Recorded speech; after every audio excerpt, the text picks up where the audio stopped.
निवेदन कर रहा था कि अगर आप किसी को सबसे कीमती कोई चीज देना चाहते हो तो वो है आपका सत्कर्म। इससे कीमती इस धरती पर कोई चीज नहीं है बस।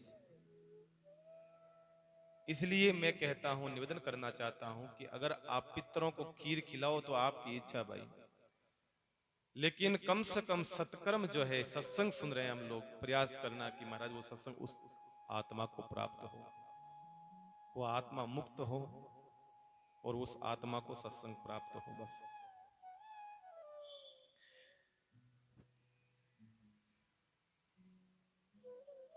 इसलिए कहा है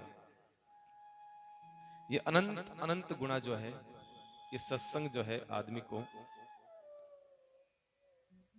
पितरों को मुक्त कराने के लिए बहुत सुंदर एक साधन है।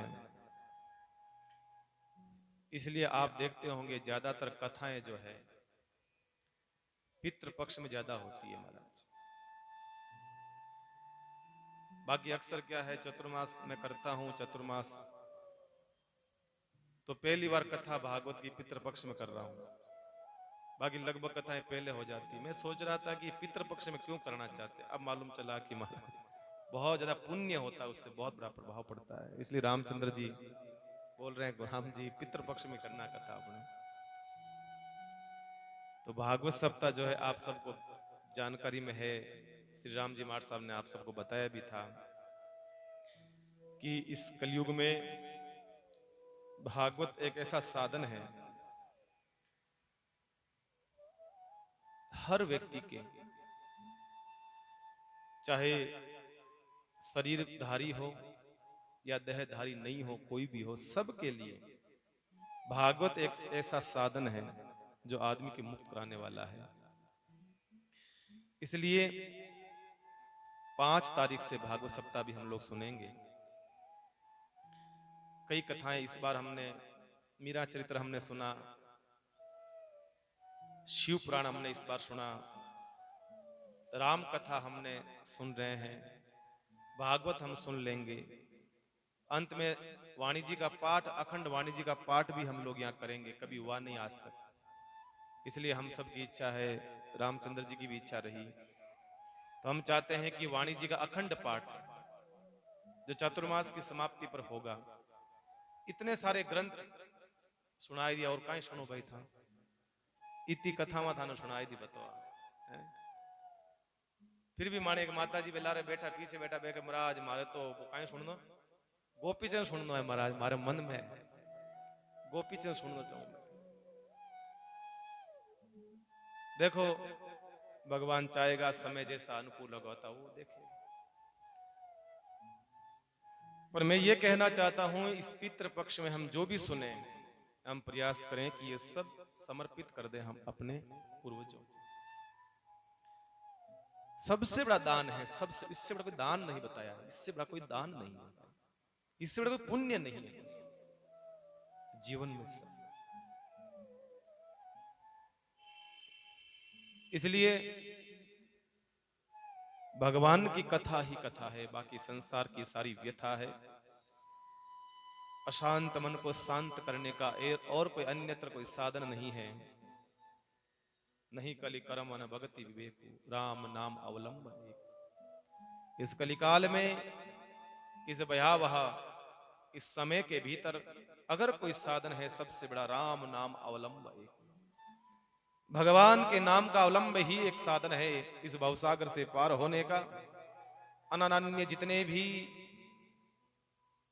युगों में, अलग अलग युगों में अलग अलग जो है साधन होते थे, लेकिन इस कलिकाल में भगवान का नाम का साधन है।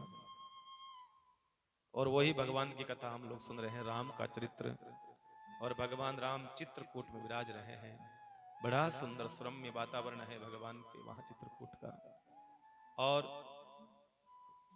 वहां एक नदी बहती है मंदाकिनी, उसका भगवान दर्शन करते हैं, स्नान आदि करते हैं, बड़ा आनंद है। और भगवान के आसपास में सुबह से लेकर शाम तक भगवान के आसपास में वो कोल किरात निषाद जाति के लोग हैं, भगवान के पास रहते हैं और भगवान की सेवा करते हैं। कोई भगवान की कोई सेवा करता है, कोई कुछ सेवा करता है, अलग अलग सेवा करते हैं। और आप सब जानते हैं कि भगवान को और कुछ भी साधन अच्छा नहीं लगता है। भगवान को मात्र और मात्र जो है भगवान प्रेम की पूजा, प्रेम को बढ़ावा देने के लिए उन सब को अपने पास रखते हैं महाराज।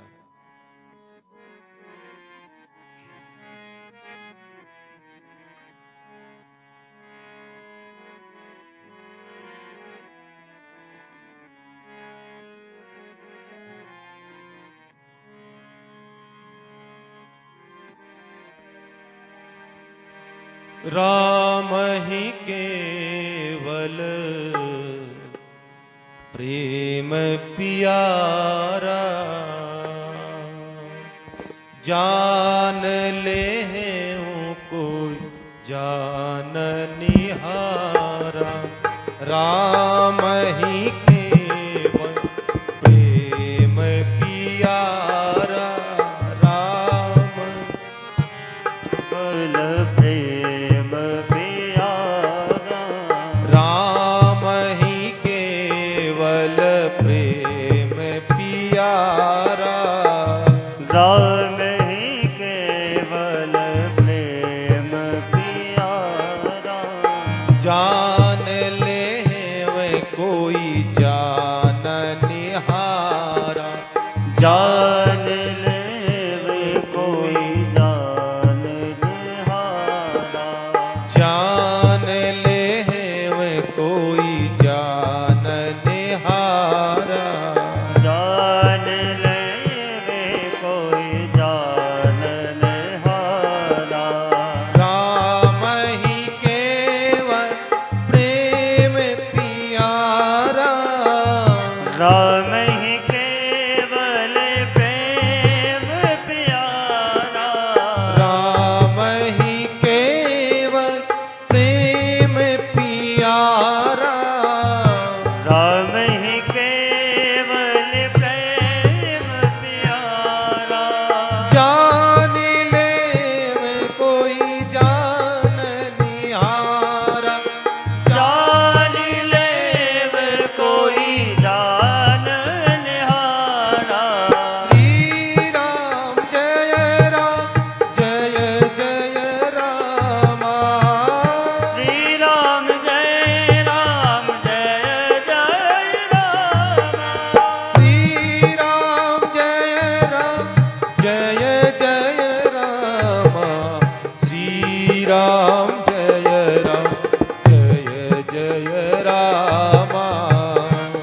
राम जय राम जय जय रामा। श्री राम जय राम जय जय रामा। श्री राम जय राम जय जय रामा। श्री राम जय राम जय जय रामा। श्री राम जय राम जय जय रामा। श्री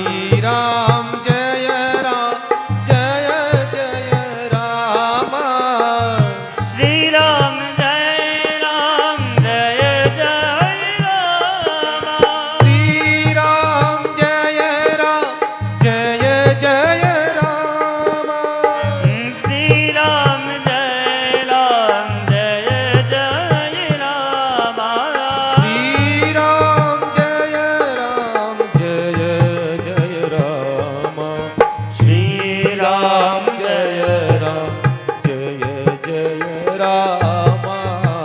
श्री राम जय राम जय जय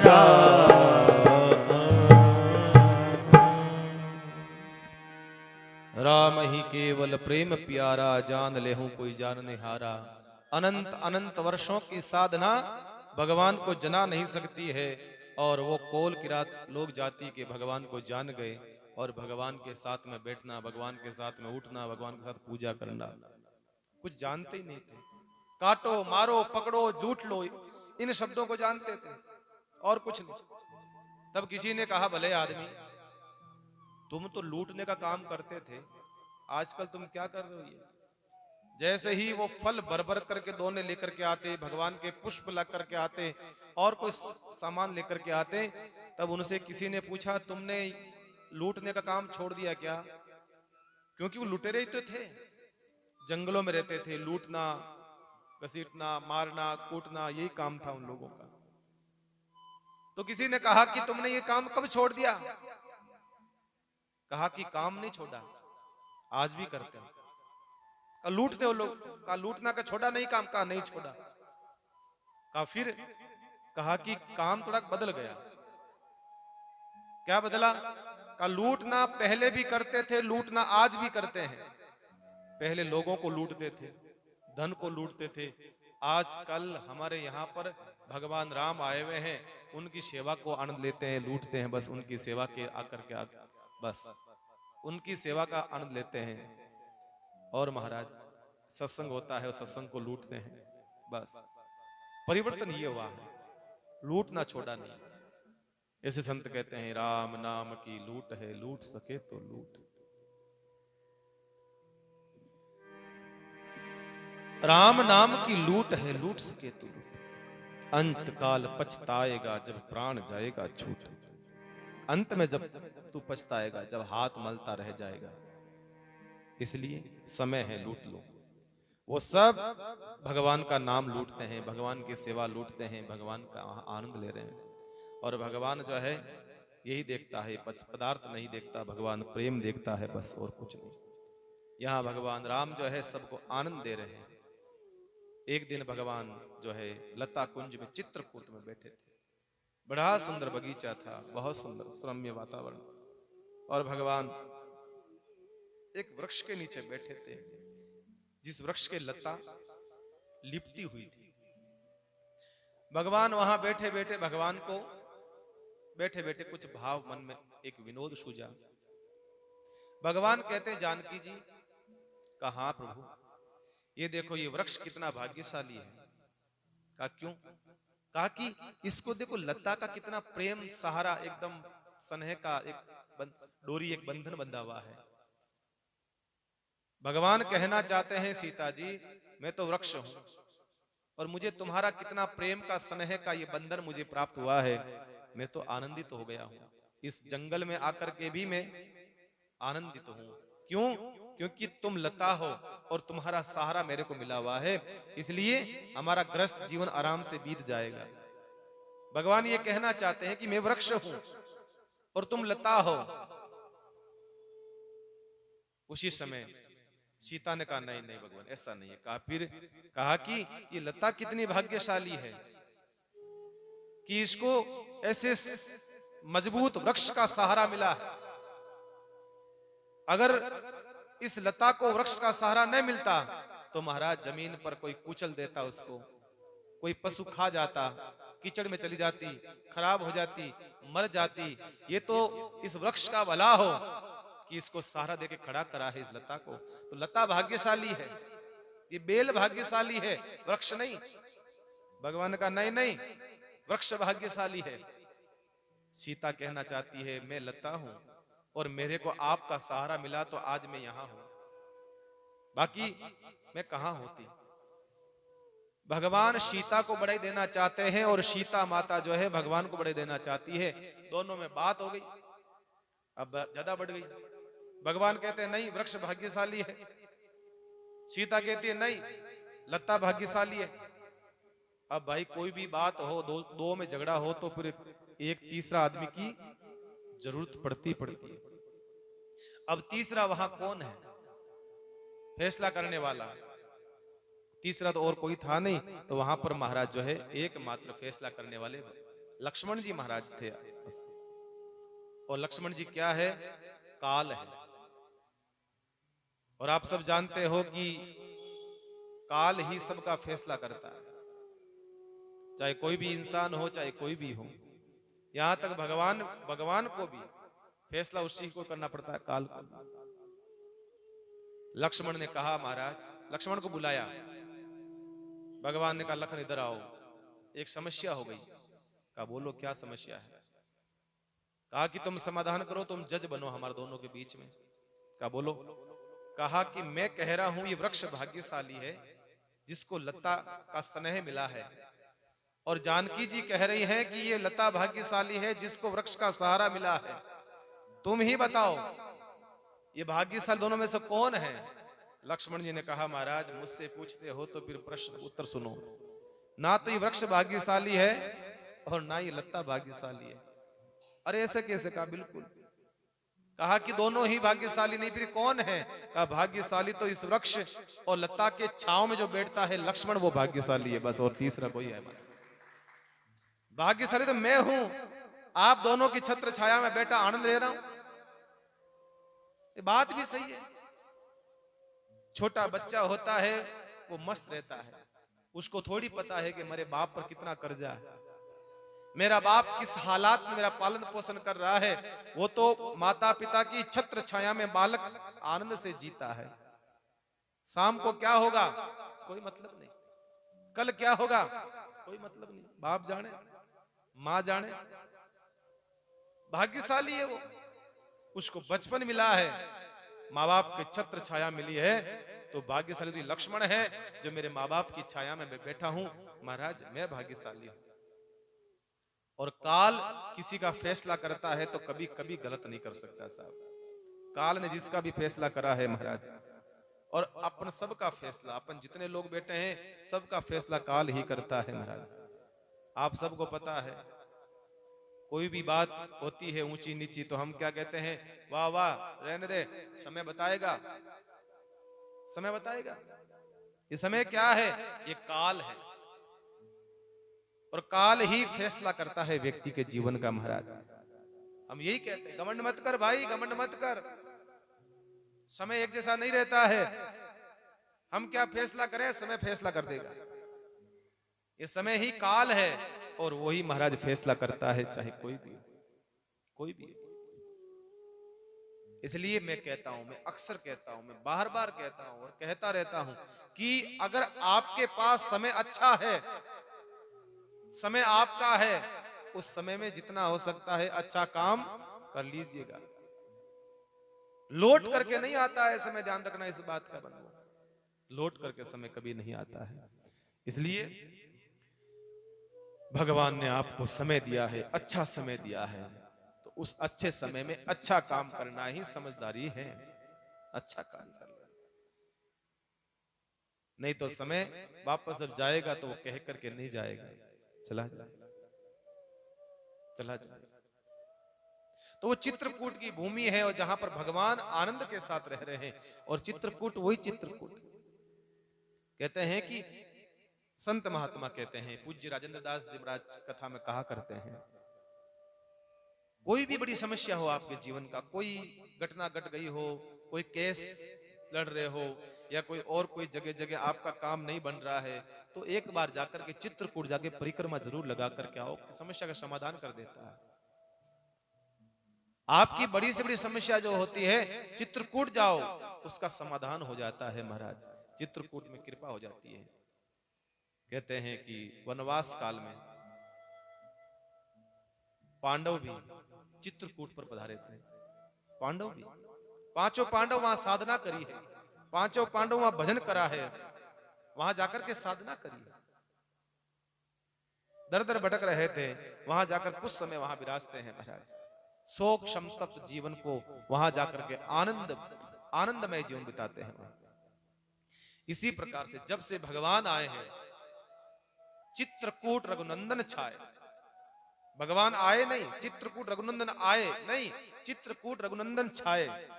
छाए मतलब जब से भगवान आए हैं ना, तब से पशु पक्षी जड़ चेतन और प्रकृति सारी वहां की जो है एकदम आनंदमय वातावरण हो गया। वहां आनंदमय वातावरण हो गया, इतना आनंद हो गया जब से भगवान आए हैं, छा गए वहां पर, छा गए। सब लोगों के मन में यही भावना है। भगवान से कोल किरात जो है सवेरे आकर के भगवान के पास डेरा डाल देते हैं, बोलते हैं भगवान हमें डर लगता है। भगवान ने कहा क्यों, किस बात डर लगता है? कहा हमें बहुत डर लगता है। अरे बताओ तो सही, क्या डर लगता है? आप हमें छोड़ के चले नहीं जाओगे कहीं, आप हमें कहीं छोड़ के तो नहीं जाओगे? भगवान का नहीं, कभी नहीं जाएंगे। बस भगवान से यही प्रार्थना करते रहना चाहिए, प्रभु बस एक मन में भय बना रहता है कि तुझे भूल न जाऊं, बस ये मन में डर है, बस और कुछ नहीं। हे भगवान आप हमें छोड़ के ना जाना, बस हम यही प्रार्थना करते हैं। यही प्रेम ऋषियों को और देवताओं को नहीं मिला भगवान का, ये इन लोगों को मिला है। और भगवान इनके सन्मुख बैठते हैं, इनके साथ में बैठते हैं, इनके पास में बैठते हैं और भगवान इन सब के साथ में वार्तालाप करते हैं, बड़े प्रेम के साथ में इनकी बात को सुनते हैं महाराज। क्यों? क्योंकि इनके भीतर अपनापन है। और मैंने कल क्या कहा आपको, जिसके पास में अपनापन होता है ना, उसके पास साथ में ही टाइम स्पेंड होता है। हमारा समय जो बीतता है ज्यादातर जहां अपनापन हो, किसी प्रकार का पर्दा न हो, किसी प्रकार का कोई आवरण न हो, किसी प्रकार की कोई दूरी नहीं हो, उसी के साथ में हमारा ज्यादातर समय बीतता है। बार बार मन करता है कि हम उनसे बात करें, उनके पास बैठे, जरा थोड़ी सी दिल की बात कहें उनके साथ। अपनापन माना कि उन ऋषियों ने बहुत भजन करा होगा, हजारों साल से भजन कर रहे हैं, हजारों साल से साधना कर रहे हैं। वो ऋषि महात्मा चित्रकूट की कंदराओं में बैठे होंगे, कोई ऋषिमुख पर्वत के कंदराओं में बैठा मिलेगा, कोई कहीं पर बैठा मिलेगा, पर भगवान उनसे कितना मिलते हैं? आधा घंटा, 1 घंटा, 1 रात्रि तक बस। भरद्वाज ऋषि के वहां गए तो 1 रात्रि रुके भगवान, वाल्मीकि ऋषि के वहां गए तो 1 रात्रि रुके हैं भगवान, आगे अगस्त ऋषि के वहां जाएंगे तो 1 रात्रि भगवान रुकेंगे, और आगे जितने भी कई संत आएंगे देखना आप, 1-1 रात्रि भगवान वहां निवास करते हैं। पर कहते हैं 12 साल, 14 में से 12 साल भगवान कहां रहे? इन लोगों के बीच में रहे। ऐसा क्या था इनके बीच?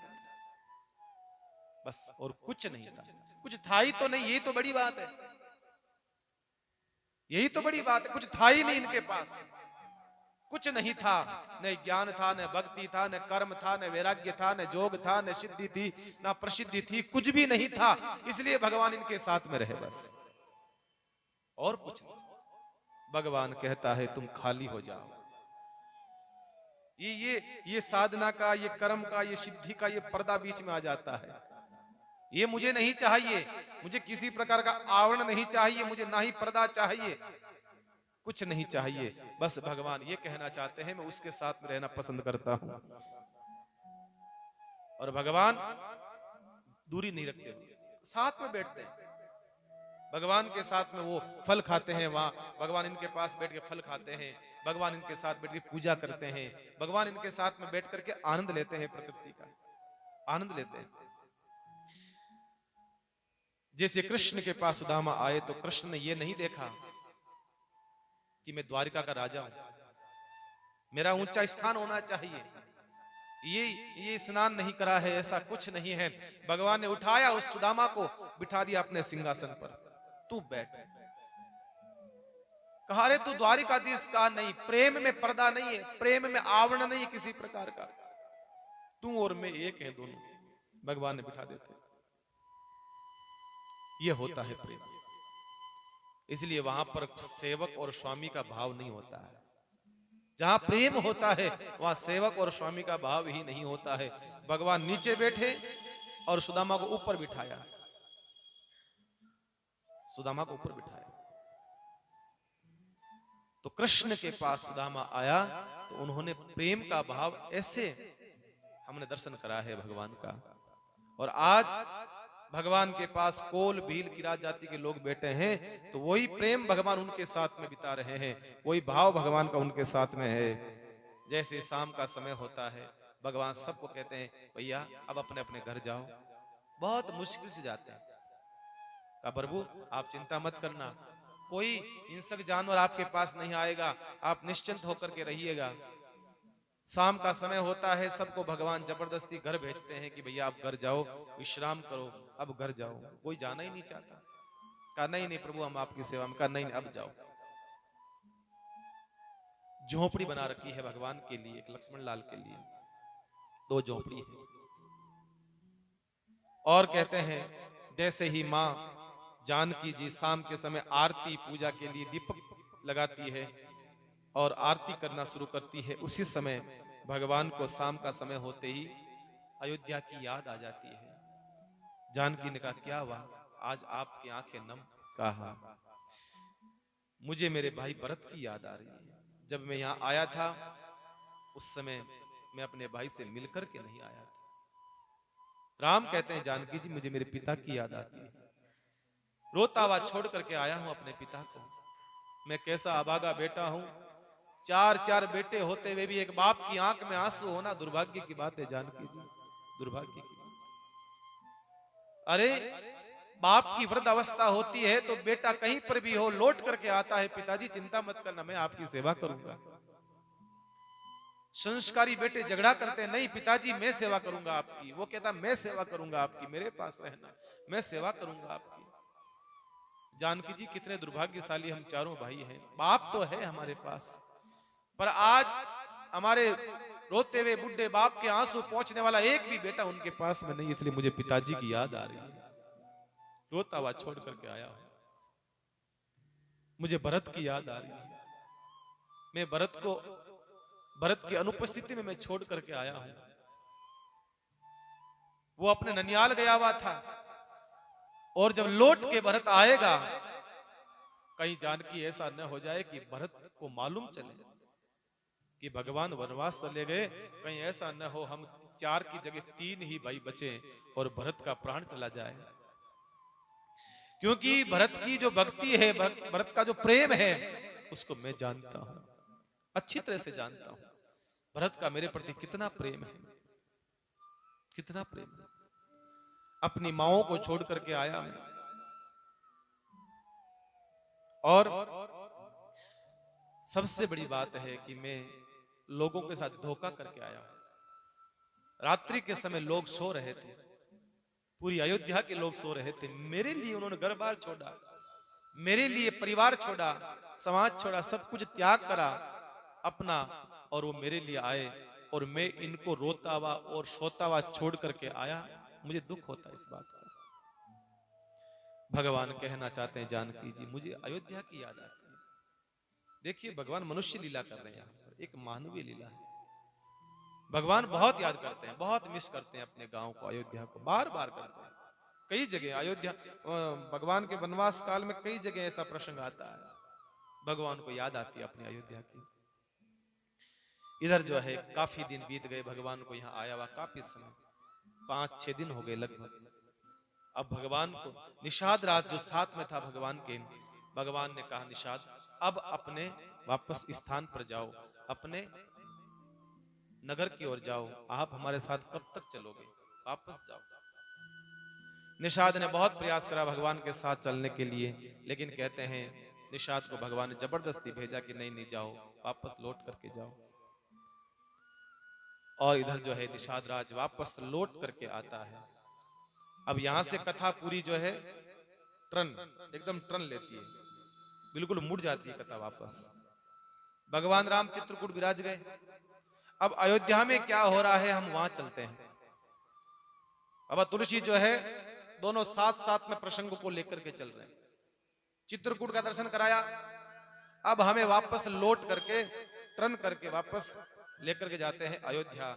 अयोध्या में क्या चल रहा है, दशरथ जी की क्या दशा है, सुमंत जी की क्या दशा है, सुमंत जी गए कि नहीं गए। तो निषाद राज लौट करके वापस आता है और गंगा पार करके जैसे गंगा की इस तरफ आता है अयोध्या की तरफ, उसी समय क्या देखता है, महाराज दशरथ के मंत्री और सुमंत महाराज जो है, जहां भगवान राम छोड़ करके गए थे वहीं पर वहीं बैठे हैं वो सुमंत जी, अभी तक वहीं के वहीं बैठे हैं। जब निषाद ने आकर के देखा सुमंत, और क्या देखा, एकदम श्वेत घोड़े, सुंदर सुंदर श्वेत घोड़े, रो रो करके आंखों से कीचड़ भर गया है, और महाराज श्याम कलर के हो गए। हरी हरी घास सामने पड़ी है पर वो घास की तरफ मुख भी नहीं करते हैं। एक विचार करिएगा बंधुओं, जिसके वियोग में पशु पक्षी इतने विकल है, जिसके वियोग में पशु पक्षी इतने आंखों में आंसू ला रहे हैं, तो भैया मानव की और उनके माता पिता की दशा ही क्या होगी, बस इतना ही सोचना होगा। कल्पना करो आप क्या दशा होगी। जैसे ही निषाद राज गुह आया और उन्होंने पीठ को थपथपाया, गुहों की पीठ को थपथपाया, और उसी समय महाराज जो है घोड़े हिन हिनाए और घोड़े जैसे ही नहीं आए और घोड़ों ने निषाद राज के कंधे पर अपना मुख रख दिया, अपना मुंह रख दिया और अपना सर रख करके अपनी भाषा में वो कहते हैं, अपनी भाषा में बात करते हैं और कहते हैं, हे निषाद राज, अरे आप हमारे परमात्मा को कहां छोड़ करके आए हैं, हमारे भगवान को कहां छोड़ करके आए हैं आप खाली अकेले क्यों आए हैं? अरे उनको साथ में तो लाते कम से कम। भैया पशु बहुत जानता है, आप जानते हो ना, पशु बहुत ज्यादा जानता है। पशु की भाषा हमें नहीं आती, वो बात अलग है, पर पशु की स्थिति को देख करके, पशु की मनोभाव को, स्थिति को देख करके हमें मालूम चल जाता है कि आज इसको कोई चिंता है, आज ये उदास है, आज ये खुश है, आज ये प्रसन्न है। उसकी स्थिति को, चेहरे को देख करके हम लोग समझ जाते हैं, हम समझ जाते हैं।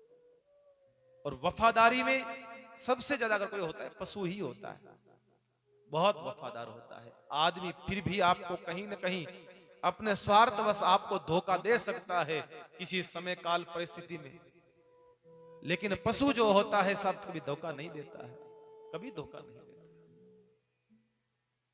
आप बताइए, महाराणा प्रताप का चेतक कोई भूल सकता है साहब? महाराणा प्रताप के चेतक को कोई भूल सकता है? जब महाराणा प्रताप की जान खतरे में थी, आप देखते होंगे हल्दी घाटी जाते हो तो साहब इतना बड़ा बीच में वो गेब जो है, इतने उस ऊपर से, उस पहाड़ के ऊपर से वो कूद करके चला जाता है। एक टांग टूटी हुई थी, फिर भी कैसे भी करके राणा को बचा करके लेकर के आना था वहां से, और बचा करके लाया। बहुत बड़ी बात है, बहुत बड़ी बात। सब कुछ है, हमारी तरह ही उनका जीवन है, एक वाणी नहीं है बस, मात्र उनके भीतर वाणी नहीं है, बाकी संवेदनाएं हैं। हमारी भांति उनका जीवन है, खाना पीना बैठना, संतति उत्पन्न करना, सब कुछ करना हमारी जैसे उनका जीवन है, बाकी सिर्फ उनकी वाणी नहीं है। लेकिन अगर पशुओं की भाषा जान सकता है जो ही जान सकता है, उनको क्या चिंता है। कभी कभी देखते होंगे किसी की आंख में आंसू आते हैं, वो जानता है पीड़ा होती है, उसको भी होती है। भगवान के घोड़े, भगवान को छोटे से, जब परमात्मा छोटे से एक बालक थे, तब वो घोड़े निषाद से कहना चाहते, निषाद तू खाली हाथ आया? अरे जिस परमात्मा को हमने अपने पीठ पर बिठा करके बचपन में हम खिलाया करते थे, उस परमात्मा को देखे बगैर हमारा दिन नहीं गुजरता था, अब तुम खाली हाथ आ गए, लेकर के नहीं आए। पीठ थपथपाई तो घोड़े दक्षिण दिशा की ओर देखने लगे, कहना चाहते हैं हमारा राघव इधर गया, हमारा परमात्मा इधर गया है ना, हमें इधर ले चलो। अगर नहीं ले जा सकते हो तो गंगा जी में डुबा के हमें मार दो, हम मरना चाहते हैं। हम लौट करके वापस दशरथ जी के पास नहीं जाएंगे, नहीं जाएंगे। जहां पशुओं की ये दशा हो, स्थिति हो, वहां सुमंत की क्या दशा हुई होगी, बस कल्पना कर, सोचिए सुमंत की क्या स्थिति रही होगी। जैसे ही घोड़ों की हिनहिनाहट की आवाज आई है, सुमंत को तो जब से भगवान गए 6 दिन हो गए, ना तो पानी पिया है सुमंत ने, ना खाना खाया है, पड़ा है, उल्टा पड़ा है सुमंत, रथ में पड़ा है। 6 दिन लौट करके जब निषाद आया और सुमंत से कहा, सुमंत जी महाराज आप गए नहीं। सुमंत की मूर्छा दूर हुई, सुमंत के वापस आवाज निकली। सुमंत ने कहा, निषाद किस मुख को लेकर के मैं अयोध्या जाऊं? मेरा बाप, मेरा राजा,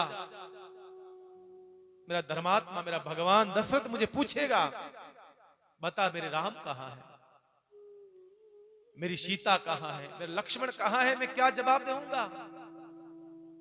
सबसे पहला प्रश्न दशरथ पूछेंगे मुझे, मेरी मां कौशल्या पूछेगी, सुमित्रा पूछेगी, क्या जवाब दूंगा? अयोध्या का प्रत्येक व्यक्ति पूछेगा मेरे राम कहां है, मैं क्या जवाब दूंगा? बताओ बताओ निषाद, क्या जवाब दूंगा?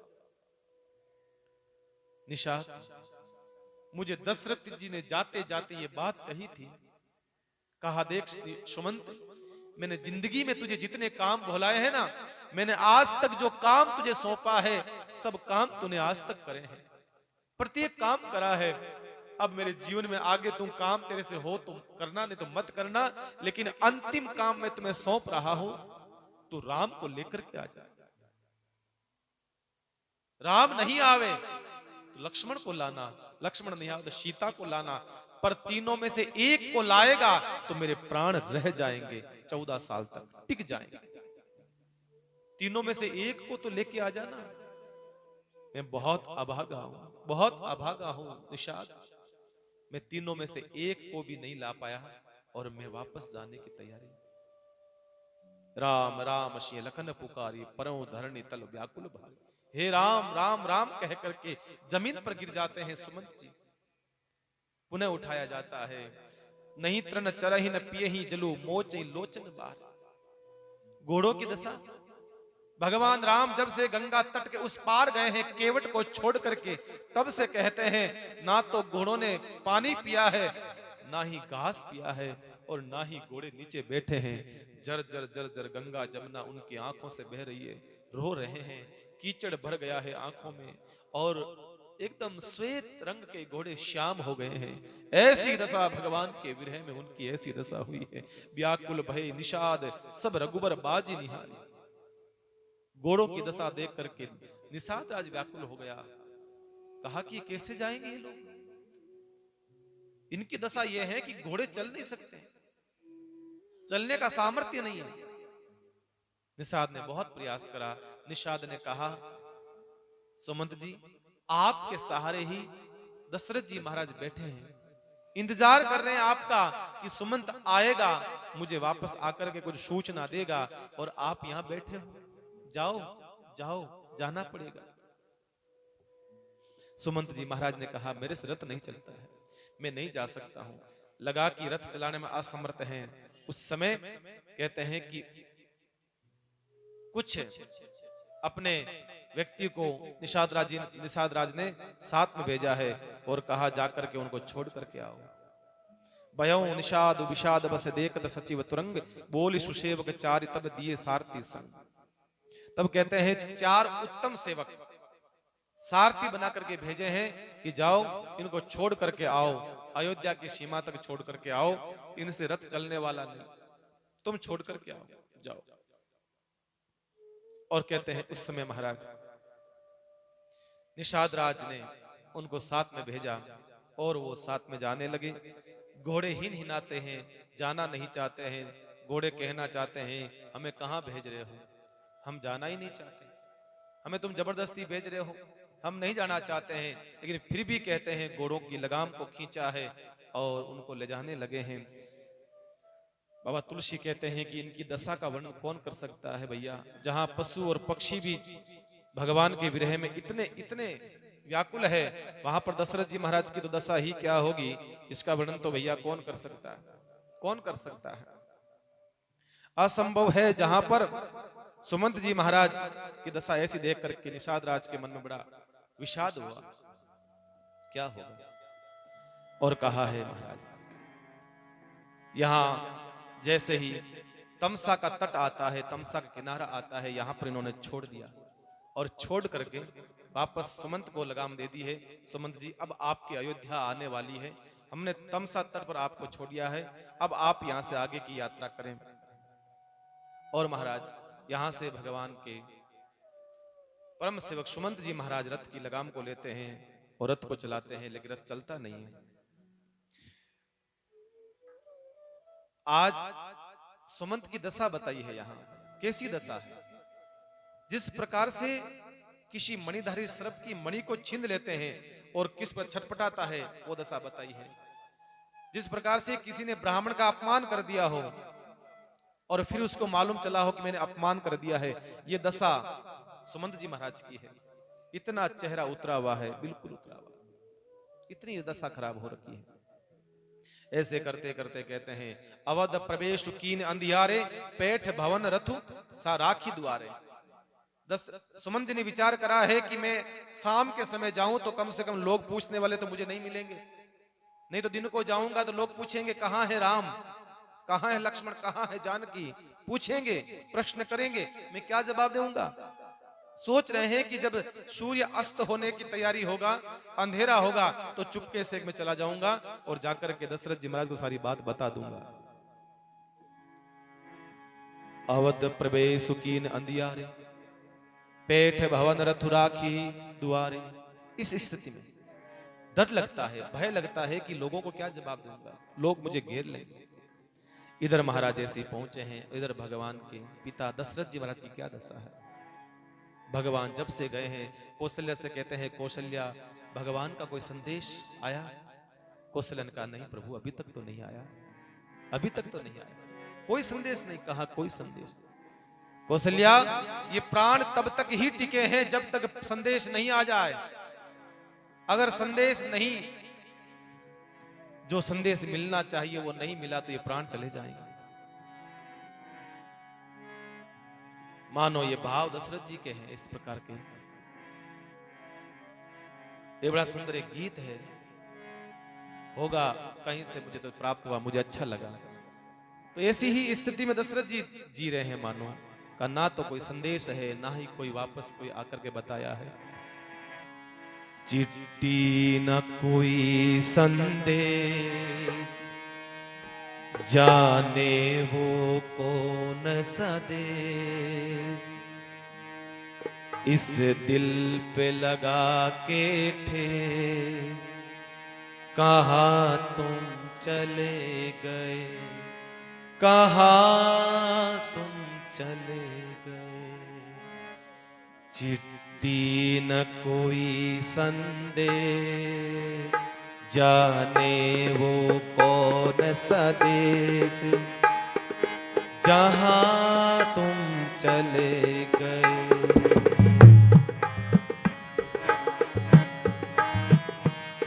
चिट्ठी न कोई संदेश, जाने वो कौन सा देश, जहाँ तुम चले गए,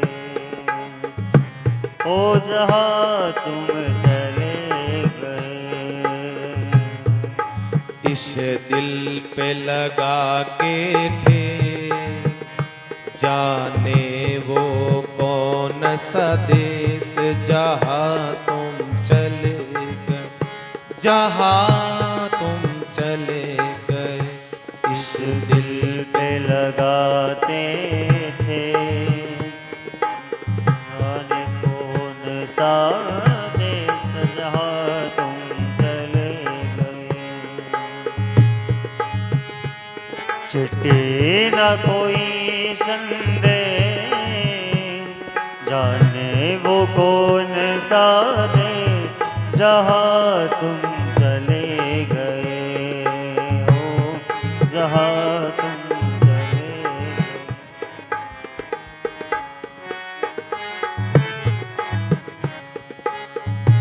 एक आह भरी होगी, हमने न सुनी होगी, जाते जाते तुमने आवाज तो दी होगी। एक आह भरी होगी, हमने न सुनी होगी, जाते जाते तुमने आवाज तो दी होगी।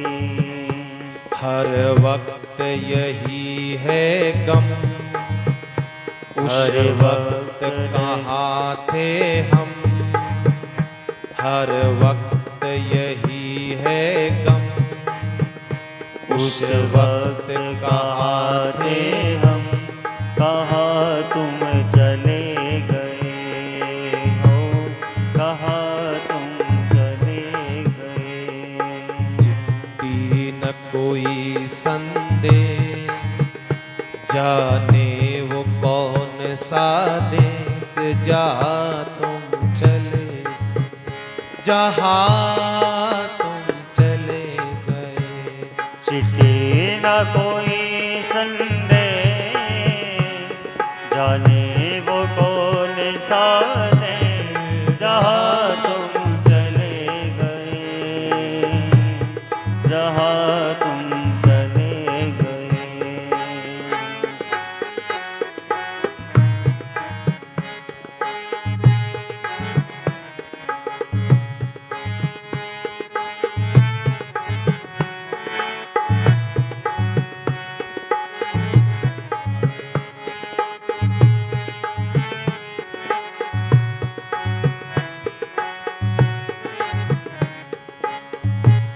हर चीज पे अश्कों से लिखा है तुम्हारा नाम, ये रस्ते गर गलियां तुम्हें कर न सके सलाम। हर चीज पे अश्कों से लिखा है तुम्हारा नाम, ये रस्ते घर गलियां तुम्हें कर न सके सलाम। हाय दिल में रह गई बात, जल्दी से छुड़ा कर हाथ का तुम चले गए। चिट्ठी न कोई संदेश, जाने वो कौन सा देश, जहाँ तुम चले गए हो, जहाँ तुम चले गए।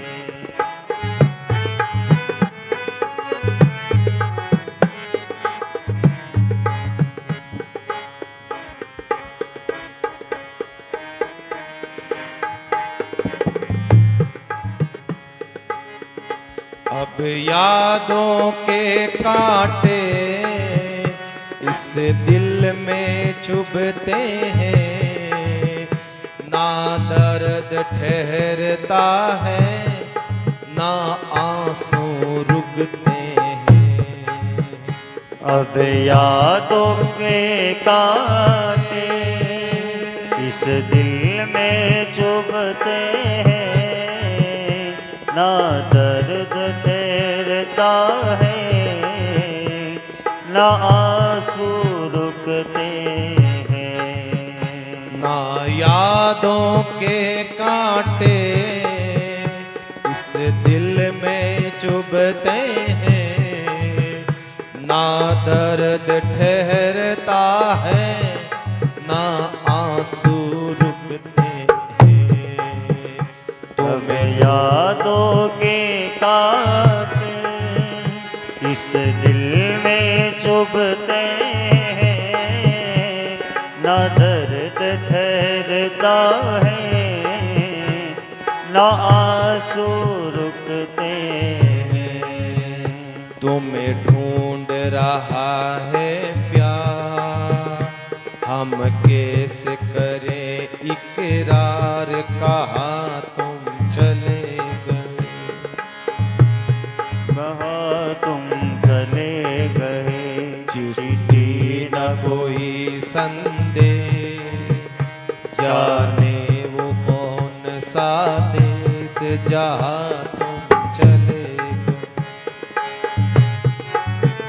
चिट्ठी न कोई संदेश, जाने वो कौन सा देशा तुम चले गए, ओ जहाँ तुम चले गए। इस दिल पे लगा के थे, जाने वो कौन सा देश, जहाँ तुम चले गए, जहाँ तुम चले गए। ये दशा मानो दशरथ जी महाराज की इसी भाव से कौशल्या से पूछते हैं, सुमित्रा से पूछते हैं, क्यों?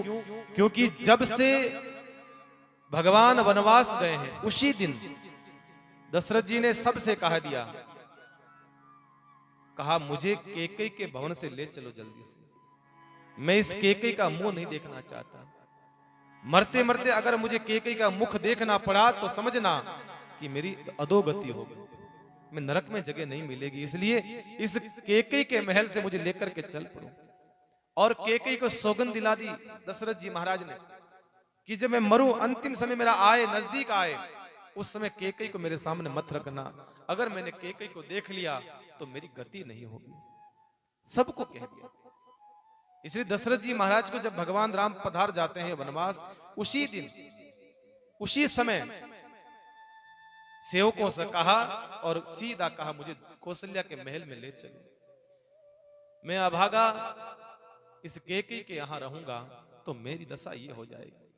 मुझे उस गंगा के पास ले चलो, मुझे उस पवित्र पावनी कौशल्या रूपी गंगा में डुबकी लगानी है, मुझे उस कौशल्या के पास ले चलो, मैं उसके महल में रहना चाहता हूं, मरते मरते मैं उसके महल में मरना चाहता हूं, ताकि सुकून से तो मर सकूं, अच्छे से मर तो सकूं मैं कम से कम। ये बात सुमंत जी को पता थी, जानते थे सुमंत जी की दशरथ जी महाराज कहां मिलेंगे, अब कौशल्या के महल मिलेंगे, अब कौशल्या के महल।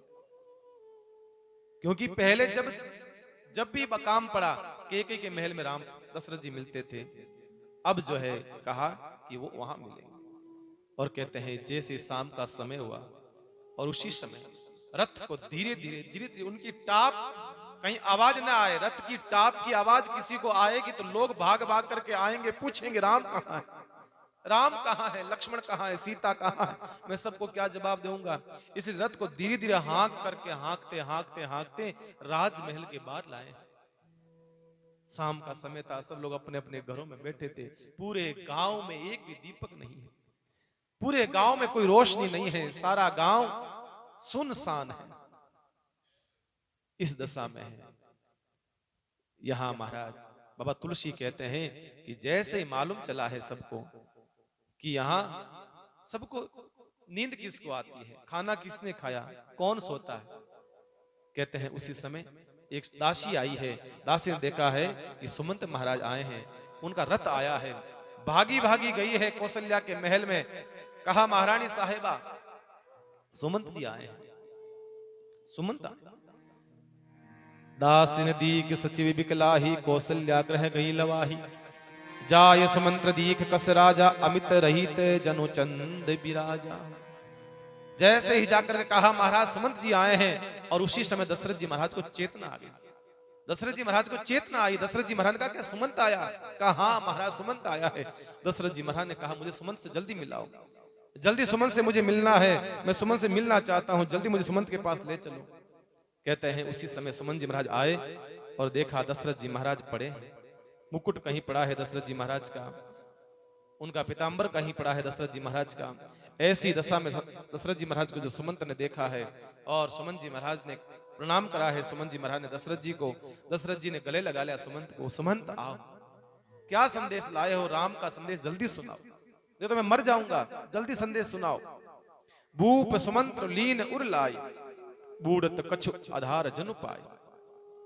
बाबा तुलसीदास जी महाराज कहते हैं, गोस्वामी जी कहते हैं, बूढ़े दशरथ को मानो जिस प्रकार से एक मछली को तड़पते हुए पानी मिल जाता है मीन को, और वो प्राणांत होने वाली उसी समय प्राण संचार हो जाता है, इसी प्रकार से महाराज बाबा तुलसी लिखते हैं ये दशा हो चुकी थी।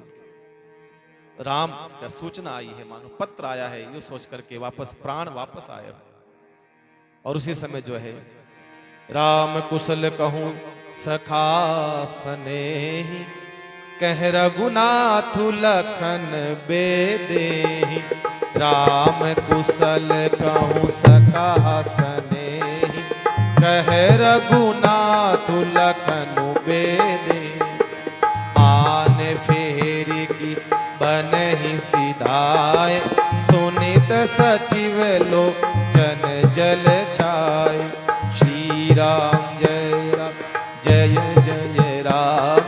श्री राम जय जय राम, श्री राम जय राम जय राम, श्री राम जय राम, श्री राम जय राम, श्री राम जय राम, श्री राम जय राम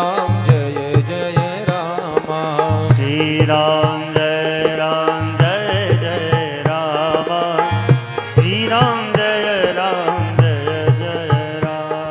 श्री राम जय राम जय राम, श्री राम जय राम जय राम, श्री राम जय राम श्री राम जय राम श्री राम जय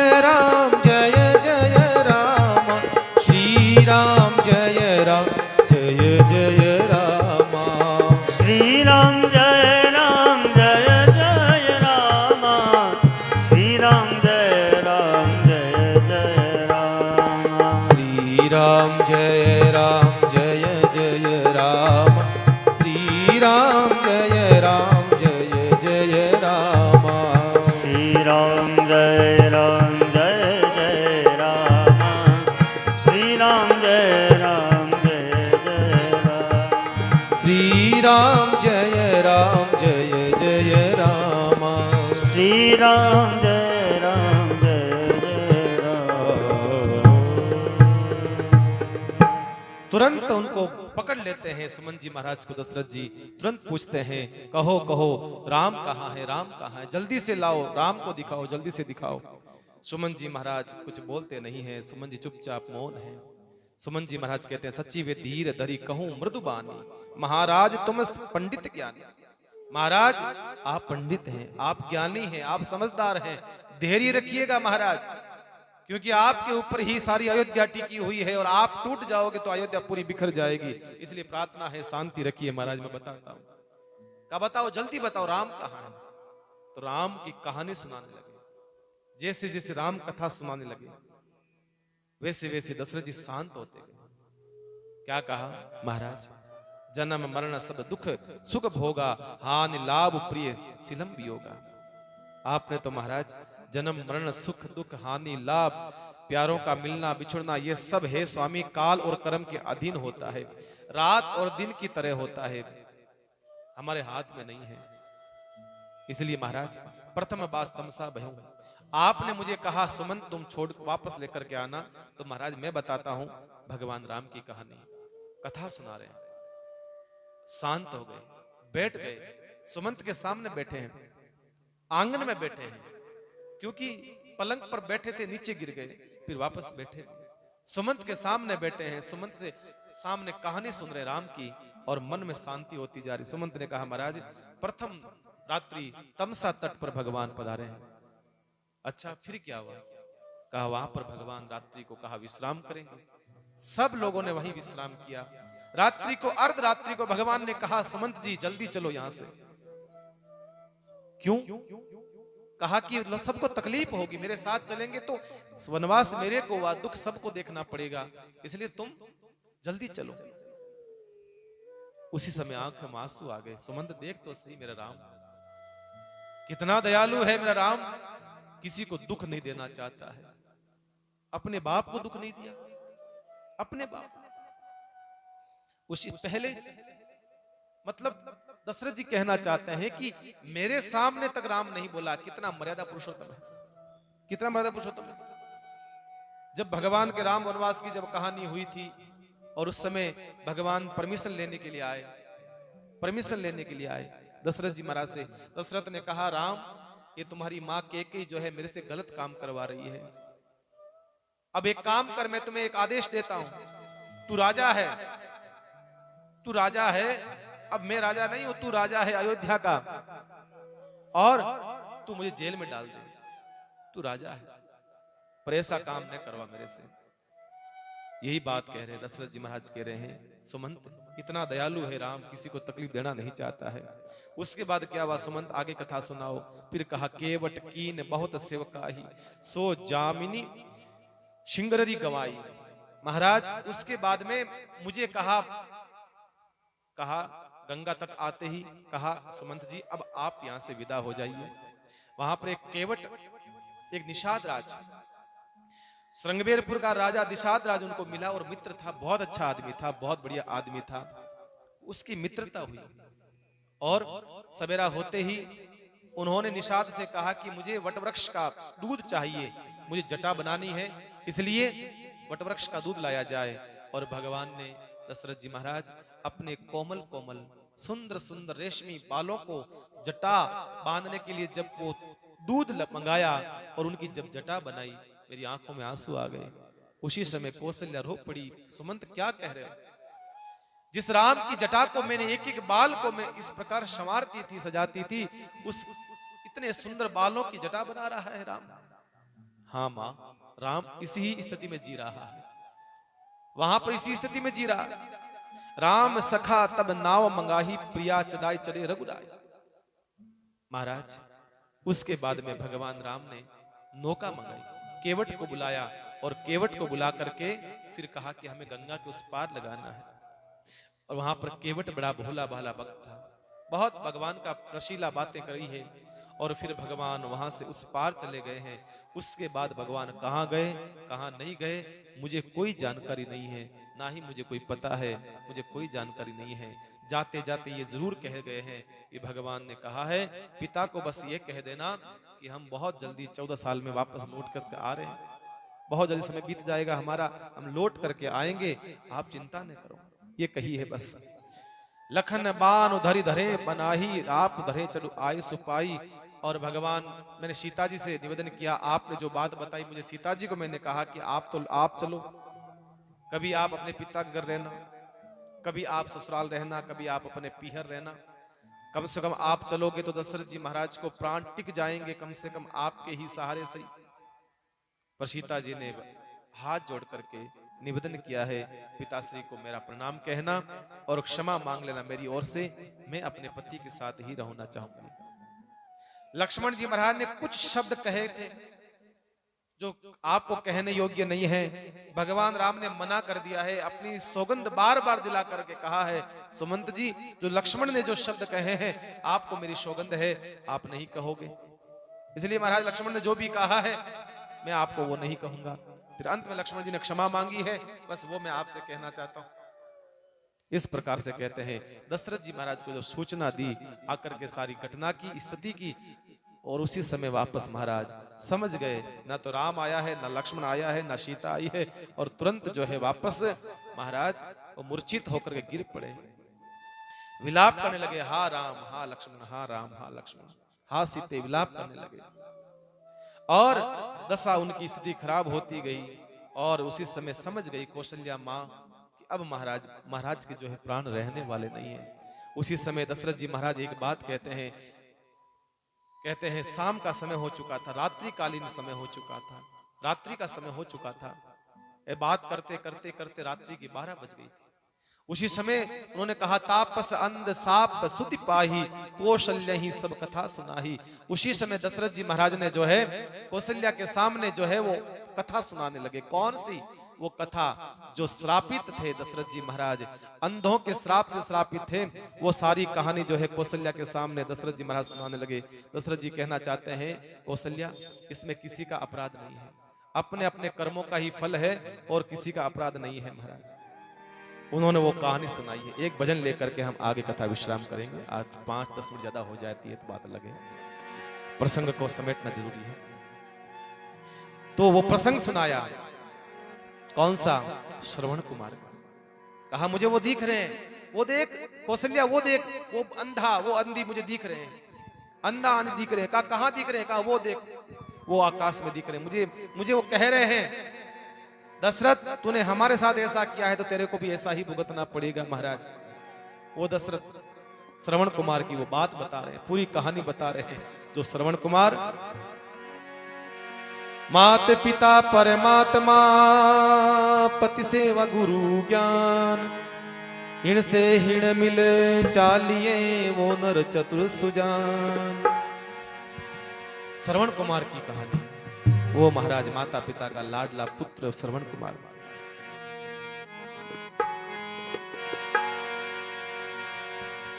अपने माता पिता को 68 महाराज अपने दर्शन कराने के लिए लेके गया, धामों में ले जा रहा है। और जैसे ही आए हैं अयोध्या नगरी में, उनको प्यास लगी है और उन्होंने अपने बेटे से जो शब्द कहा है, बड़ा प्रसिद्ध भजन है, हो बेटा सरवण पानीडो पिलाए, वन में बेटा प्यास लगी। बेटा सरवण पानीडो पिलाए, वन में बेटा प्यास लगी। हो बेटा सरवण पानीडो पिलाए, वन में बेटा प्यास लगी। हे बेटा सरवण पानीडो पिलाए, वन में बेटा प्यास लगी। वन में बेटा प्यास लगी।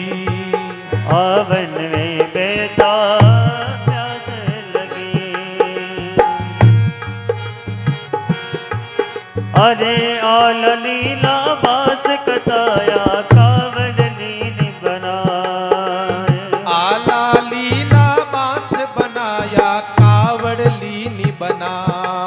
अरे आला लीला बांस कटाया कावड़ लीने बना। आला लीला बांस बनाया कावड़ लीनी बना। अरे मात पिता ने माय बिटाया तीरते करवान जाए। वन में बेटा प्यासे लगी बेटा शरवण पानी डो पिलाए। वन में बेटा प्यास लगी। वन में बेटा प्यास लगी। वन में बेटा प्यास लगी।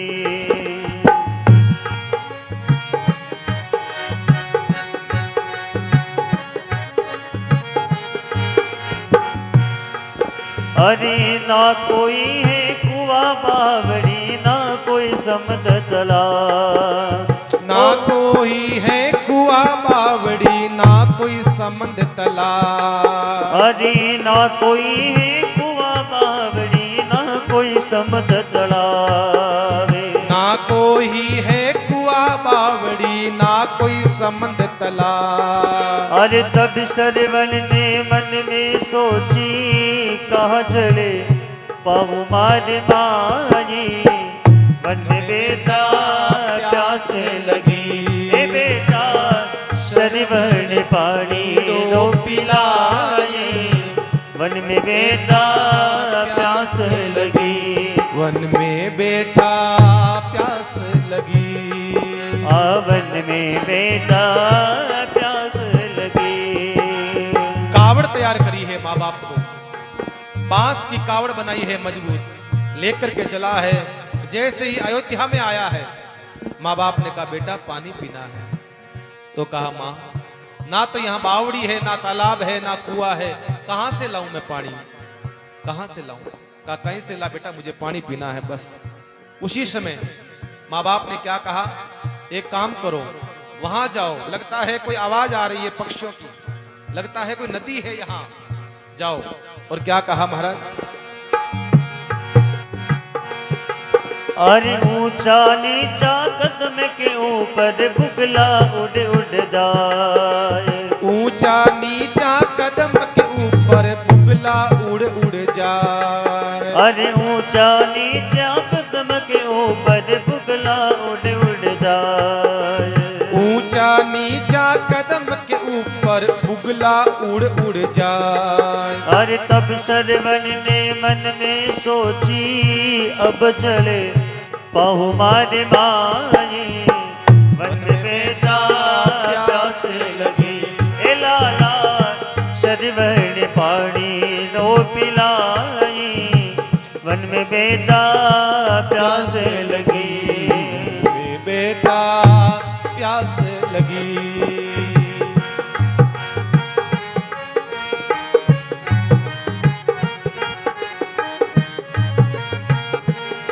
माँ बाप ने कहा देख हमें दिखाई तो नहीं देता है लेकिन ऐसा लग रहा है कि पक्षी उड़ रहे हैं। इसका मतलब कोई जीव जानवर है और पानी पीने आ रहा है। एक काम कर इस दिशा में जा।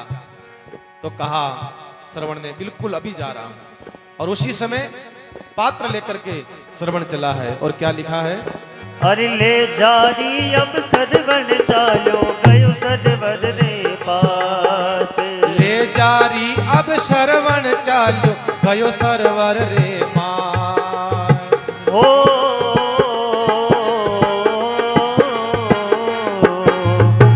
ले जारी अब सरवन चालो गयो सरवर रे पास। ले जारी अब श्रवण चालो गयो सरवर रे मान। अरे जाय नीरज को लियो रे दशरथ मारो सकती बानी।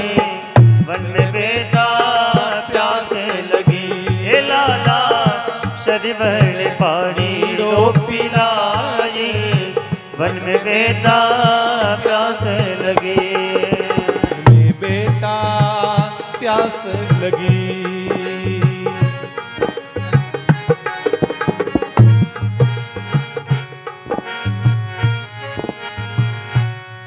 जारी लेकर के चला है। जैसे ही सरयू में जाकर के पानी भरने लगा उसी समय दशरथ जी महाराज को शब्द भेदी बाण चलाना की विधि आती थी। शब्द सुनकर के बाण मारते और बाण सही ठिकाने पर लगता। जैसे ही वो पानी का घड़े भरते हो, आप सब जानते हो जब पानी का घड़ा भरते हैं हम किसी तालाब में, बावड़ी में, तो आवाज आती है। उसी समय वो आवाज आई और बाण चलाया और लग गया वो श्रवण के महाराज। उसी समय दशरथ ने आकर के क्या देखा बताया।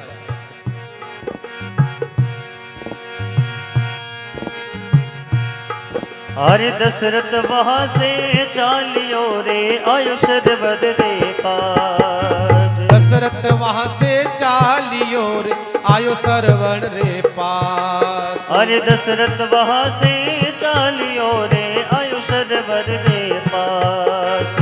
दशरथ वहां से चालियो रे आयो शरवण के पास। हरि हे विदाता क्या कर डाला बन जा रे मारो शक्ति बानी।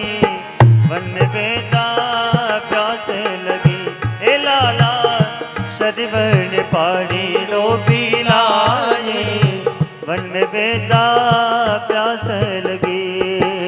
वन में बेटा प्यास लगी।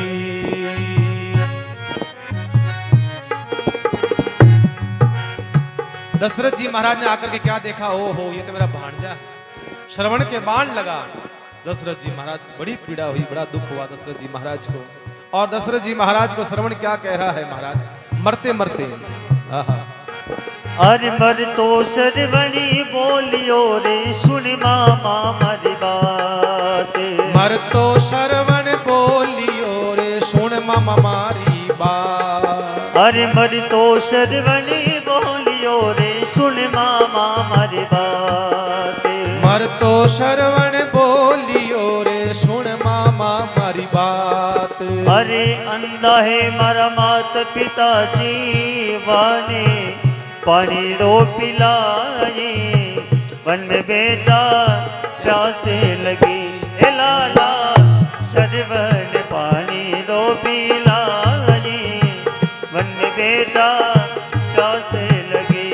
वन में बेटा प्यास लगी। मरते मरते श्रवण ने कहा, अरे मामा तूने ये क्या कर दिया।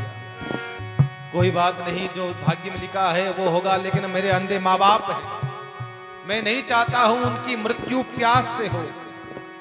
नहीं नहीं, जाओ एक काम करो, तुम पानी पिला देना उनको। और झाड़ी लेकर के दशरथ जी महाराज चले हैं। क्या लिखा है, अरे ले जारी अब दशरथ चालो गयो कावड़ रे पास। ले जारी अब दशरथ चालो गयो कावड़ रे पास। अरे ले जारी अब दशरथ चालो गयो कावड़ रे पास। ले जारी अब दशरथ चालो गयो कावड़ के पास। अरे ठंडो जल भर लायो जारी अभी जले पीबो मारी माई। वन में बेटा प्यासे लगी।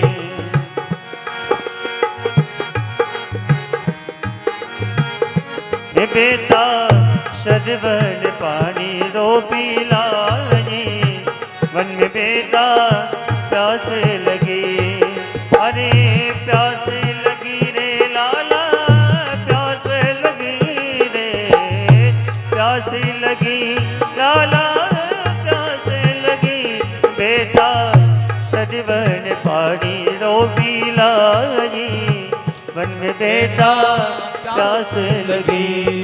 आवन में बेटा प्यास लगी। यहाँ क्या कहा, दशरथ जी महाराज जैसे ही गए हैं जारी लेकर के महाराज, और वहां पर जाकर के जैसे ही दी है और मालूम चल गया। अंधे व्यक्ति थे तो क्या हुआ, उनकी अपने बेटे की पैरों की आहट भी वो जानते थे, और उसी समय उनकी आहट सुनाई नहीं दी अपने बेटे की। तो क्या बोलते हैं महाराज, अरे नहीं सरवण की बोल कही जे नहीं सरवण की चाल। नहीं श्रवण की बोली कही जे नहीं श्रवण की चाल। अरे नहीं श्रवण की बोल कही जय नहीं श्रवण री चाल। नहीं श्रवण की बोली कही जे नहीं श्रवण की चाल। अरे मात पिता तो स्वर्ग सितारा दशरथ दिनों बट श्रापी।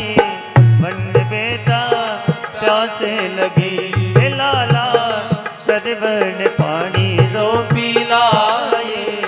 वन में बेटा प्यासे लगी आवन में बेटा प्यास लगी। आवन में बेटा प्यास लगी।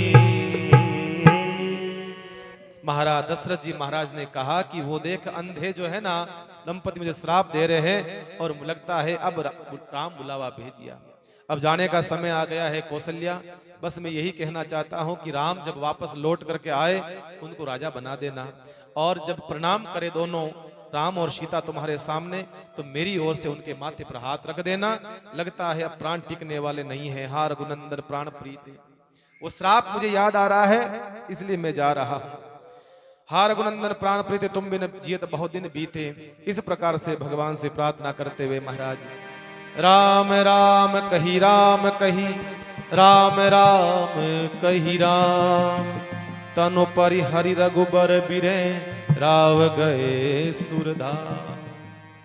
दशरथ जी महाराज ने अंतिम एक बात और कही है, कौशल्या से कही है, कौशल्या मैं मर जाऊं ध्यान रखना, मरने के बाद में भी सब मेरे हाथ का स्पर्श करना तुम लोग, लेकिन केकई को मेरा स्पर्श मत होने देना, ये ध्यान रखना इस बात का। अगर मरने के बाद में भी मेरी शरीर को भी केकई ने अगर स्पर्श कर लिया तो नरक में भी जगह नहीं मिलेगी, इस बात का ध्यान रखना। राम राम कही राम कही राम राम कही राम कहते हैं महाराज 6 बार राम राम कह करके दशरथ जी महाराज ने विदा ली है, क्योंकि भगवान का ध्यान करते करते राम राम करते करते गए हैं। निश्चित रूप से भगवान के ही परम लोक में स्थान मिला है। दशरथ जी महाराज जैसे चले गए चारों तरफ हाहाकार हो गया, पूरी अयोध्या में रुदन हो गया, रोने लगी रानियां, महाराज मस्तक पटकने लगी। कहते हैं उसी समय वशिष्ठ जी को रातों रात बुलाया गया। वशिष्ठ जी को मालूम चला, वशिष्ठ ने तुरंत कहते हैं तेज घोड़े भागने वाले उनको रवाना करा है, जाओ ननियाल भरत जी के लेकर के जल्दी से आओ, और कुछ बोलना मत, कुछ कहना मत, कुछ भी मत बताना, बस यही कहना तुम्हें जल्दी से बुलाया है महाराज, जल्दी से गुरु वशिष्ठ जी ने बुलाया है, बस ये बात कहना। भागे भागे जाने लगे और कहते हैं उधर रात्रि को भरत जी को सपना आता है, बुरे बुरे सपने आते हैं, पता नहीं क्या होगा, दशरथ अयोध्या में क्या घटना घटी होगी क्या नहीं होगी। सुबह उठ के दान करते हैं ब्राह्मणों को, बहुत कुछ सत्कर्म करते हैं। शत्रुघ्न से कहते हैं भरत जी लगता है भैया कुछ अपसुकन होने लगना है, ऐसा लगता है कुछ अनहोनी घटना घटने वाली है। सवेरा होते होते कहते हैं घुड़सवार पहुंच गए अयोध्या से महाराज भरत जी के पास में और कहा महाराज आपको बुलाया है जल्दी से चलिए। भरत जी ने कहा बात क्या? कहा बस कुछ नहीं आप चलिए। नीचा मुंह कर लेते हैं। भरत जी समझ गए कुछ न कुछ तो अनहोनी घटना घटी है। उसी समय अपने मामा से विदाई लेकर के भरत शत्रुघ्न आते हैं भागे भागे। जैसे अयोध्या में प्रवेश करा है पूरी अयोध्या गमगीन दिखाई देती है, लोगों के मुखमंडल उतरे हुए हैं, आंखों में अश्रु धारा बह रही है। और उसी समय कहते हैं सीधा केकई के महल की तरफ भागते हैं। मालूम है भरत जी जानते हैं कि केकई के वहीं पर राम जी मिल जाएंगे, लक्ष्मण जी मिल जाएंगे और पिताजी मिल जाएंगे, सब वहीं के वहीं मिल जाएंगे। और जब केकई को मालूम चला है, केकई को पता चला है भरत आ रहा है, उसी समय मंथरा ने कहा अरे केकई महारानी जल्दी करो भरत भैया आ रहा है। केकई ने कहा जल्दी आरती तैयार कर, आरती उतारेंगे भरत की, कई दिनों से आ रहा है। आरती तैयार करी है, पुष्पों की माला ली है। भरत जैसे ही आने लगा आरती उतारने लगी। भरत ने कहा माँ आरती बाद में उतारना, बता कारण क्या है, बात क्या हुई है? अयोध्या इस प्रकार की लग रही है, मैं पहले आता था तो अयोध्या बहुत सुंदर दिखती थी, आज डरावनी लग रही है, भयभीत करने लग रही, बात क्या है? अरे कहा तुम आओ अंदर आओ। जब महाराज केकई ने पहली ये बात बताई है, घटना जब बताई है, भरत जी को बहुत पीड़ा हुई, दुख हुआ। भरत जी ने बहुत कुछ बातें कही है जो हम कल विस्तार में कहेंगे। लेकिन भरत जी वहां से जब मालूम चला है राम पिताजी का दुख तो भूल गए, राम वनवास गए, इस बात को दुख करके और दुखी होते हैं। वशिष्ठ जी महाराज ने समझाया और वशिष्ठ जी महाराज दशरथ जी महाराज की जब चिता को शरीर को देखते हैं, भरत जी रोते हैं, बिलखते हैं और कहते हैं जब तक भरत जी नहीं आए तब तक दशरथ जी महाराज के शरीर को तेल की कड़ाव में रखा गया। और उसके बाद में जब भरत जी वापस आते हैं तो चिता बनाई गई चंदन की, और सरयू के तट पर आकर के भरत जी महाराज और शत्रुघ्न जी महाराज के द्वारा दशरथ जी महाराज को मुखाग्नि दी गई। दशरथ जी महाराज पंचतत्व में विलीन हुए। दशरथ जी महाराज भगवान के परम धाम गए। इस प्रकार से महाराज जो है भगवान का नाम लेते लेते दशरथ जी महाराज सारे फलों को प्राप्त कर लेते हैं। जन्मते जीवन भर भगवान का दर्शन करते रहे, मरते मरते भगवान का नाम लेकर के मरे हैं तो भगवान के परम लोक में गए हैं।